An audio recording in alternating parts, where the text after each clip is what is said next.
Praise the lord. దేవునికి స్తోత్రములు. హల్లెలూయా. ఈ సమయంలో క్రీస్తునందు ప్రియమైనటువంటి ప్రియ సహోదరుడు సహోదరి, ఈ సమయంలో మరి మీకంటూ దేవుడు ఒక అవకాశాన్ని ఇచ్చాడు. కాబట్టి నీళ్ళు సమృద్ధిగా ఉన్నవి. ఇప్పుడే మరి బాప్తిసం పొందినటువంటి దేవుని బిడ్డలు ఉన్నారు కాబట్టి ఆ తర్వాత మీకంటూ ఒక అవకాశం ఇస్తూ ఉన్నాము. నీళ్ళు చాలా సమృద్ధిగా ఉన్నవి.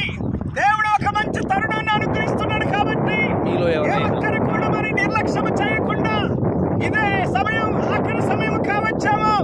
ఈ దినమే మీకు ఆఖరి రోజు కావచ్చాము. కాబట్టి యేసుక్రీస్తును సొంత రక్షకునిగా అంగీకరించండి. సంబంధి పాప క్షమాపణ నిమిత్తముగా ప్రతి వాడు కూడా యేసుక్రీస్తు నామములో బాప్తిసము పొందాలనేసి దేవుని యొక్క వాక్యం సెలవిస్తా ఉన్నది. కాబట్టి నా ప్రియ సహోదరుడా, సిద్ధపడండి, రండి, బాప్తిసం పొందండి. ఆహ్వానిస్తూ ఉన్నాము, బాప్తిస్మము పొందండి. Praise the lord. దేవుని రాజ్యం హల్లెలూయా. జీసస్ సిద్ధంగా ఉన్నాడు. దేవుడు మిమ్మల్ని అందరినీ దీవించును గాక. ఆమేన్.